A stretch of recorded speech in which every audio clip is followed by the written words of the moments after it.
दोस्तों, जब पूरा शहर दहशत में था तब एक अस्पताल के अंदर जिंदगी और मौत की जंग चल रही थी और इसी अस्पताल में मौजूद एक नर्स जल्द ही कई लोगों की उम्मीद बनने वाली थी।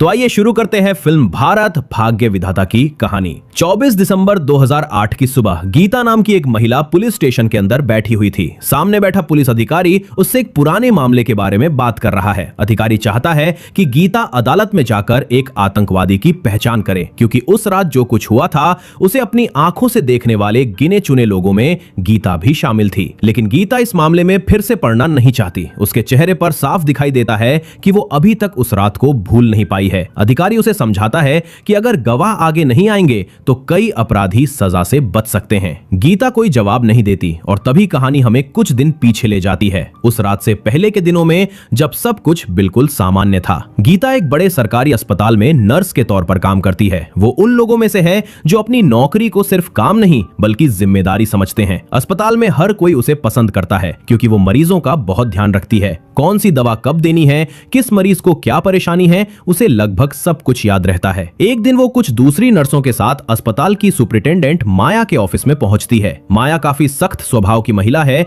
और नियमों को लेकर बहुत गंभीर रहती है। वहां एक नर्स से गलती हो गई थी। उसने एक मरीज की जांच जरूरी कागजी प्रक्रिया पूरी किए बिना करवा दी थी। नर्स बार बार कहती है कि मरीज की हालत खराब थी, इसलिए उसने समय बर्बाद नहीं किया, लेकिन माया उसकी एक नहीं सुनती। उसके लिए नियम सबसे ऊपर थे। बहस बढ़ जाती है और बाकी नर्सें भी अपनी साथी का पक्ष लेने लगती हैं, लेकिन माया किसी की बात मानने को तैयार नहीं होती। उसी समय एक मंत्री का फोन आता है। वो अपने घर पर कुछ नर्सों की मांग करता है ताकि उसकी बीमार दादी की देखभाल हो सके। फोन करते ही माया 2 नर्सों को वहां भेजने का आदेश देती है, लेकिन वे मना कर देती हैं क्योंकि अस्पताल में पहले ही स्टाफ की कमी थी। गीता की साथी डांगे भी माया को समझाने की कोशिश करती है कि मरीजों को छोड़कर किसी नेता के घर स्टाफ भेजना ठीक नहीं है, लेकिन माया किसी की नहीं सुनती और सबको बाहर भेज देती है। इसके बाद हम देखते हैं कि गीता अपने रोज के काम में लग जाती है। वो एक एक मरीज का ध्यान रखती है और हर किसी की मदद करने की कोशिश करती है। तभी उसके पति का फोन आता है। वो याद दिलाता है कि शाम को जल्दी घर आना है क्योंकि घर में एक छोटा सा कार्यक्रम रखा गया है। गीता उसे भरोसा दिलाती है कि वो समय पर पहुंच जाएगी। कुछ देर बाद जब गीता और बाकी नर्सें कैंटीन में बैठकर खाना खा रही होती हैं, तब डांगे उसके पास आती है। वो उससे एक मदद मांगती है। दरअसल अस्पताल में स्टाफ की कमी हो गई थी और रात की ड्यूटी संभालने वाला कोई नहीं था। पहले तो गीता मना करती है क्योंकि उसे घर जाना था, लेकिन बाद में वो मान जाती है। शाम धीरे धीरे रात में बदलने लगती है और गीता को एहसास होता है कि अस्पताल में कई अनुभवी कर्मचारी मौजूद नहीं हैं। कुछ छुट्टी पर हैं और कुछ दूसरी जगह ड्यूटी कर रहे हैं। ऐसे में मरीजों को संभालने के लिए किसी जिम्मेदार व्यक्ति का वहां रुकना जरूरी था। काफी सोचने के बाद गीता अपनी छुट्टी रद्द कर देती है और अस्पताल में ही रुकने का फैसला करती है। इस वजह से वो अपनी मां के जन्मदिन पर भी नहीं पहुंच पाती। पूरी रात वो अस्पताल में काम करती रहती है। अगली सुबह जब वो घर पहुंचती है तो परिवार वाले उससे नाराज होते हैं। उसकी मां को बुरा लगता है कि बेटी उसके जन्मदिन पर नहीं आई। घर के कुछ लोग तो यहाँ तक कह देते हैं कि वो एक नर्स है, डॉक्टर नहीं, इसलिए उसे हर जिम्मेदारी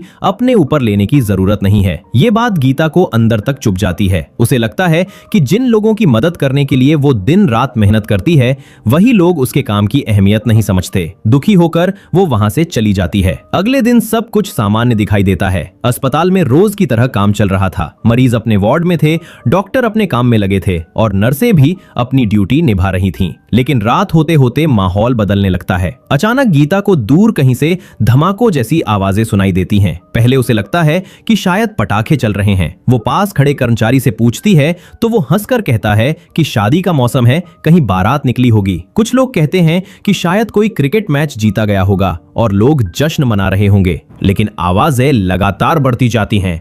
अब वे सिर्फ पटाखों जैसी नहीं लग रही थी, उनमें गोलियों की आवाज भी साफ सुनाई देने लगी थी। उसी समय गीता का पति घर पर टीवी देख रहा होता है। अचानक न्यूज चैनलों पर बड़ी खबर चलने लगती है। शहर के कई हिस्सों में आतंकवादी हमला शुरू हो चुका था। सड़कों पर गोलीबारी हो रही थी और लोग जान बचाकर भाग रहे थे। सबसे डराने वाली बात यह थी कि हमला उसी इलाके के आसपास हो रहा था जहां गीता का अस्पताल स्थित था। यह देखते ही वो तुरंत गीता को फोन करता है और उसे खबर देखने के लिए कहता है। गीता जब टीवी के सामने पहुंचती है तो उसके होश उड़ जाते हैं। न्यूज चैनल लगातार लाइव तस्वीरें दिखा रहे थे।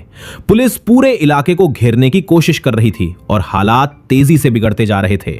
कुछ ही मिनटों में यह खबर पूरे अस्पताल में फैल जाती है। मरीजों के परिजन घबरा जाते हैं, कर्मचारी बेचैन हो जाते हैं और हर कोई समझ जाता है कि खतरा अब उनसे ज्यादा दूर नहीं है। इसी बीच आसपास के इलाके से कई लोग जान बचाकर अस्पताल की तरफ भागने लगते हैं। कुछ घायल थे, कुछ डरे हुए थे और कुछ सिर्फ सुरक्षित जगह की तलाश में थे।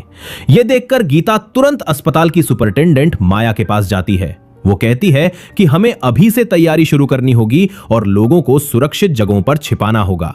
लेकिन माया अभी भी पुलिस के आदेश का इंतजार करने की बात करती है। उसका कहना था कि बिना निर्देश के कोई कदम नहीं उठाया जा सकता। गीता समझ जाती है कि अगर वो इंतजार करती रही तो बहुत देर हो जाएगी।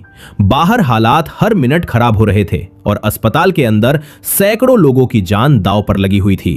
वो तुरंत वापस कॉरिडोर में पहुंचती है और वहां मौजूद नर्सों तथा कर्मचारियों को इकट्ठा करती है। अब वो फैसला कर चुकी थी कि चाहे जो हो जाए वो लोगों को बचाने की पूरी कोशिश करेगी। लेकिन गीता को अभी अंदाजा भी नहीं था कि अगले कुछ घंटों में उसे अपनी जिंदगी की सबसे बड़ी परीक्षा का सामना करना पड़ने वाला है, क्योंकि जिन आतंकवादियों की खबर टीवी पर दिखाई जा रही थी वे धीरे धीरे उसी अस्पताल की तरफ बढ़ रहे थे जहां सैकड़ों बेबस लोग अपनी जान बचाने की उम्मीद में मौजूद थे। इसलिए गीता तुरंत बाकी नर्सों, वार्ड बॉय और सुरक्षा कर्मचारियों को इकट्ठा करती है और सभी को अलग अलग जिम्मेदारियां सौंप देती है। कोई मरीजों को सुरक्षित जगह पर ले जाने लगता है, कोई खिड़कियां और दरवाजे बंद करने लगता है, जबकि कुछ लोग बाहर से भागकर आने वालों को अंदर लेने में जुट जाते हैं। अस्पताल में धीरे धीरे ऐसे लोगों की संख्या बढ़ने लगती है जो आसपास के इलाकों से जान बचाकर यहां पहुंचे थे। कोई घायल था, किसी के कपड़ों पर खून लगा था और कई लोग सदमे में थे। गीता और उसका स्टाफ बिना किसी भेदभाव के सबकी मदद करने लगते हैं। कुछ ही देर में अस्पताल की ज्यादातर लाइटें बंद कर दी जाती हैं ताकि बाहर से यह जगह खाली दिखाई दे। मरीजों और उनके परिवार वालों को अलग अलग कमरों, स्टोर रूम, ऑपरेशन थिएटर और दूसरी सुरक्षित जगहों पर छिपाया जाने लगता है। इस बीच अस्पताल के एक ऑपरेशन थिएटर में एक छोटे बच्चे का इलाज चल रहा था, इसलिए वहां मौजूद स्टाफ किसी भी हालत में अपना काम रोकना नहीं चाहता था। दूसरी तरफ माया भी हालात की गंभीरता समझने लगी थी। शुरुआत में वो नियमों की बात कर रही थी, लेकिन अब उसे एहसास हो चुका था कि इस समय सबसे जरूरी लोगों की जान बचाना है। अस्पताल के अंदर हर कोई अपने अपने प्रोसीके से मदद कर रहा था, लेकिन किसी को नहीं पता था कि असली खतरा कितनी तेजी से उनकी तरफ बढ़ रहा है। कुछ देर बाद अस्पताल के बाहर वही दो आतंकवादी पहुंच जाते हैं। उनके हाथों में हथियार थे और वे बिना किसी चेतावनी के गोलीबारी शुरू कर देते हैं। गोलियों की आवाज सुनते ही अंदर छिपे लोगों के दिल दहल जाते हैं। अब किसी को कोई शक नहीं था कि खतरा अस्पताल तक पहुंच चुका है। इसी दौरान दो घायल लोग भागते हुए अस्पताल के मुख्य दरवाजे तक पहुंचते हैं। वे मदद के लिए चिल्ला रहे थे। गीता उन्हें देख लेती है। अगर उन्हें अंदर नहीं लिया गया तो वे बच नहीं पाएंगे। वो तुरंत एक गार्ड के साथ बाहर निकलती है और दोनों घायलों को अंदर खींच लेती है। लेकिन जैसे ही गार्ड दरवाजा बंद करने की कोशिश करता है, आतंकवादी उसे गोली मार देते हैं। गार्ड वहीं गिर जाता है। यह दृश्य देखकर गीता कुछ पल के लिए सन्न रह जाती है, लेकिन वो खुद को संभाल लेती है क्योंकि अभी बहुत से लोगों की जान उसकी तरफ देख रही थी। अब आतंकवादी अस्पताल के अंदर घुस चुके थे। वे एक एक हिस्से की जांच कर रहे थे और यह पता लगाने की कोशिश कर रहे थे कि लोग कहां छिपे हैं। अंदर मौजूद सभी लोगों को सख्त हिदायत दी जाती है कि कोई आवाज ना करे। मोबाइल फोन बंद कर दिए जाते हैं और बच्चे तक अपने मुंह पर हाथ रखकर बैठे हुए थे। उसी समय गीता के साथ छिपी एक गर्भवती महिला की हालत अचानक बिगड़ने लगती है। उसे तेज दर्द शुरू हो जाता है और गीता समझ जाती है कि उसकी डिलीवरी का समय आ गया है। यह बहुत बड़ी समस्या थी क्योंकि जिस जगह वे छिपे थे वहां उसका इलाज नहीं हो सकता था। अगर उसे तुरंत ऑपरेशन थिएटर नहीं ले जाया गया तो मां और बच्चे दोनों की जान खतरे में पड़ सकती थी। अपनी जान की परवाह किए बिना गीता उस महिला को लेकर अस्पताल के अंदर आगे बढ़ने लगती है। रास्ते में हर कदम पर खतरा था क्योंकि आतंकवादी आसपास ही घूम रहे थे। कई बार ऐसा लगता है कि वे दोनों पकड़ी जाएंगी, लेकिन किस्मत उनका साथ देती है और वे धीरे धीरे ऑपरेशन थिएटर तक पहुंचने में सफल हो जाती हैं। दूसरी तरफ आतंकवादियों को कहीं से बच्चे के रोने जैसी आवाज सुनाई देती है। अब उन्हें पूरा यकीन हो जाता है कि अस्पताल खाली नहीं है। वे अलग अलग मंजिलों पर जाकर तलाश शुरू कर देते हैं। इसी दौरान कुछ लोग उनके सामने आ जाते हैं। वे अपनी जान बचाने की कोशिश करते हैं, लेकिन आतंकवादी किसी की बात सुनने के मूड में नहीं थे। अस्पताल में छिपे लोगों के लिए हर मिनट किसी डरावने सपने जैसा था। वहीं ऑपरेशन थिएटर के अंदर भी मुश्किलें खत्म नहीं हुई थी। इलाज के लिए जरूरी कुछ सामान वहां मौजूद नहीं था। हालात ऐसे थे कि बाहर जाकर कुछ लाना लगभग नामुमकिन था। काफी तलाश के बाद स्टाफ को एक ब्लेड मिलता है, जिसे इस्तेमाल करने से पहले साफ करना जरूरी था। एक नर्स जोखिम उठाकर माचिस ढूंढ कर लाती है और आग की मदद से ब्लेड को इस्तेमाल लायक बनाया जाता है। उधर गीता गर्भवती महिला का हौसला बढ़ाती रहती है। अब गीता को एहसास होता है कि सिर्फ छिपते रहने से काम नहीं चलेगा। अगर आतंकवादी इसी तरह तलाश करते रहे तो देर सबेर वे लोगों तक पहुंच जाएंगे। वह अस्पताल के कर्मचारियों की मदद से कई रास्तों को बंद करने की योजना बनाती है। जहां जहां लकड़ी का सामान, पुराने बेड और भारी फर्नीचर रखा था, उसे खींचकर सीढ़ियों और रास्तों के सामने जमा किया जाने लगता है। यह काम बेहद खतरनाक था, लेकिन सभी जानते थे कि यही उनकी सबसे बड़ी उम्मीद है। धीरे धीरे कई रास्ते बंद हो जाते हैं और आतंकवादियों की आवाजाही मुश्किल होने लगती है। इसी बीच पुलिस भी अस्पताल तक पहुंच जाती है और अंदर दाखिल होकर आतंकवादियों की तलाश शुरू कर देती है। अब हालात एक नए मोड़ पर पहुंच चुके थे। एक तरफ अस्पताल के अंदर छिपे सैकड़ों लोग थे, दूसरी तरफ आतंकवादी, और अब पुलिस भी वहां मौजूद थी। अगले कुछ घंटे यह तय करने वाले थे कि कौन जिंदा बचेगा और कौन नहीं।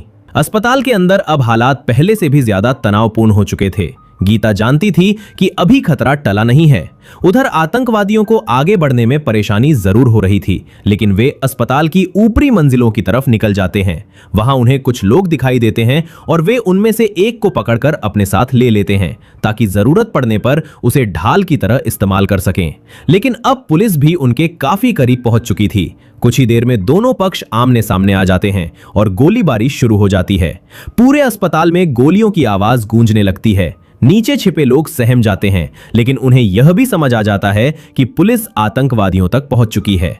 मुठभेड़ के दौरान कुछ पुलिसकर्मी घायल हो जाते हैं, क्योंकि आतंकवादियों के पास हथियारों के साथ विस्फोटक भी थे। फिर भी पुलिस पीछे नहीं हटती और लगातार दबाव बनाए रखती है। दूसरी तरफ अस्पताल का स्टाफ अपना काम नहीं छोड़ता। डॉक्टर, नर्सें और कर्मचारी घायल लोगों की मदद में लगे रहते हैं। गीता भी लगातार एक जगह से दूसरी जगह जा रही थी, ताकि किसी को जरूरत हो तो तुरंत मदद मिल सके। उसी दौरान एक गार्ड, जिसे पहले आतंकवादियों ने पकड़ लिया था, पुलिस को उनकी स्थिति के बारे में महत्वपूर्ण जानकारी देता है। इससे पुलिस को उनकी घेराबंदी करने में मदद मिलती है। अब आतंकवादियों को भी एहसास होने लगता है कि अस्पताल में ज्यादा देर रुकना उनके लिए मुश्किल है। नीचे के कई रास्ते बंद हो चुके थे और पुलिस भी लगातार करीब आ रही थी। आखिरकार वे अस्पताल की छत पर पहुंच जाते हैं। वहां से बच निकलने का रास्ता ढूंढते हुए उन्हें एक पाइप दिखाई देता है। कुछ देर तक वे स्थिति का अंदाजा लगाते हैं और फिर उसी रास्ते नीचे उतरने का फैसला कर लेते हैं। पुलिस उन्हें रोकने की कोशिश करती है, लेकिन अंधेरे और अफरा तफरी का फायदा उठाकर वे अस्पताल से निकलने में सफल हो जाते हैं। उनके जाते ही अस्पताल के अंदर छिपे लोगों को पहली बार राहत की सांस लेने का मौका मिलता है। धीरे धीरे लोग अपनी छिपने की जगहों से बाहर आने लगते हैं। कोई अपने परिवार वालों को ढूंढ रहा था, कोई रो रहा था और कोई बस ये यकीन नहीं कर पा रहा था कि वो जिंदा बच गया है। कई घंटों से मौत के डर में जी रहे लोग अब एक दूसरे को गले लगाने लगते हैं। अस्पताल का स्टाफ भी राहत महसूस करता है। मरीजों को वापस उनके वार्ड में पहुंचाया जाता है और घायल लोगों का इलाज शुरू किया जाता है। कुछ ही देर में सुबह होने लगती है। रात भर का डर अभी भी लोगों के चेहरों पर साफ दिखाई दे रहा था, लेकिन सूरज की रोशनी के साथ उन्हें उम्मीद भी दिखाई देने लगती है। गीता भी पूरी रात जागने और लगातार लोगों की मदद करने के बाद घर पहुंचती है। उसका परिवार उसे देखकर राहत महसूस करता है। सभी उससे सवाल करते हैं कि उसने इतनी बड़ी मुसीबत में खुद को क्यों डाला, लेकिन गीता किसी बहस में नहीं पड़ती। वो सिर्फ ये जानती थी कि अगर उस रात उसने अपनी जिम्मेदारी नहीं निभाई होती तो शायद बहुत से लोग जिंदा नहीं बचते। अगले दिन वो फिर से अस्पताल पहुंचती है। अस्पताल के बाहर मीडिया की भीड़ लगी हुई थी। पत्रकार उस रात के बारे में जानकारी जुटाने की कोशिश कर रहे थे, लेकिन गीता किसी से बात किए बिना अंदर चली जाती है। अंदर बाकी नर्सें और कर्मचारी आपस में चर्चा कर रहे थे। सभी को हैरानी थी कि उन्होंने सैकड़ों लोगों की जान बचाने में मदद की, लेकिन उनके बारे में कहीं ज्यादा बात नहीं हो रही थी। धीरे धीरे पुलिस उन लोगों से संपर्क करना शुरू करती है जो उस रात आतंकवादियों को करीब से देख चुके थे। उन्हें पहचान परेड में शामिल होने और गवाही देने के लिए बुलाया जाता है, लेकिन अस्पताल के ज्यादातर कर्मचारी इस मामले से दूर रहना चाहते थे। उन्हें डर था कि अदालत और जांच की प्रक्रिया सालों तक चल सकती है। कुछ लोग अपनी सुरक्षा को लेकर भी चिंतित थे, इसलिए एक एक करके लगभग सभी पीछे हटने लगते हैं। अब कहानी फिर वही पहुंचती है जहां से शुरू हुई थी। पुलिस अधिकारी गीता से संपर्क करता है और पूछता है कि क्या वो पहचान करने के रिलेटेड आएगी। गीता कुछ देर सोचती है। उसके सामने उस रात की सारी घटनाएं घूमने लगती हैं। वो गार्ड जिसने लोगों को बचाते हुए अपनी जान गंवा दी, वे मरीज जो डर के मारे छिपे बैठे थे, वो महिला जिसकी डिलीवरी उसने खतरे के बीच करवाई थी, और वे सभी लोग जो किसी तरह उस रात बच पाए थे। आखिरकार वो फैसला कर लेती है कि अगर वो भी चुप रही तो शायद न्याय अधूरा रह जाएगा। अगले दिन वो अपनी यूनिफॉर्म पहनकर पुलिस स्टेशन पहुंचती है। वहां पहचान परेड के दौरान वो बिना किसी हिचकिचाहट के उस आतंकवादी को पहचान लेती है जिसे उसने अस्पताल के अंदर देखा था। उसकी गवाही और बाकी सबूतों की मदद से मामला अदालत तक पहुंचता है। कोर्ट में सुनवाई होती है और आखिरकार उस आतंकवादी को उसके अपराधों की सजा सुनाई जाती है। कुछ समय बाद उसे फांसी दे दी जाती है। हालांकि इस पूरी घटना में गीता ने बेहद अहम भूमिका निभाई थी, लेकिन उसे वो पहचान नहीं मिलती जिसकी वो हकदार थी। कई बार असली काम करने वाले लोग सुर्खियों में नहीं आते, और यहाँ भी कुछ ऐसा ही होता है, लेकिन गीता को इससे ज्यादा फर्क नहीं पड़ता। उसने जो किया था वो किसी इनाम, प्रसिद्धि या पहचान के लिए नहीं किया था। उसने वो सब इसलिए किया क्योंकि उस समय सैकड़ों लोगों की जान खतरे में थी और वो अपनी जिम्मेदारी से पीछे नहीं हटना चाहती थी। यही बात उसे बाकी लोगों से अलग बनाती है। एक साधारण नर्स होकर भी उसने ऐसी हिम्मत दिखाई जो बहुत से लोग शायद उस स्थिति में नहीं दिखा पाते। और इसी संदेश के साथ फिल्म खत्म होती है कि असली हीरो वही होते हैं जो मुश्किल वक्त में बिना किसी स्वार्थ के दूसरों के लिए खड़े हो जाते हैं, चाहे दुनिया उनके नाम को याद रखे या नहीं। तो दोस्तों, यही थी भारत भाग्य विधाता की कहानी। अगर आपको ये एक्सप्लेनेशन पसंद आया हो तो वीडियो को लाइक जरूर करें, चैनल को सब्सक्राइब करें और कमेंट करके जरूर बताइए कि अगर आप उस अस्पताल में होते तो क्या करते। तो चलिए मिलते हैं नेक्स्ट वीडियो में, तब तक के लिए जय हिंद, गुड बाय।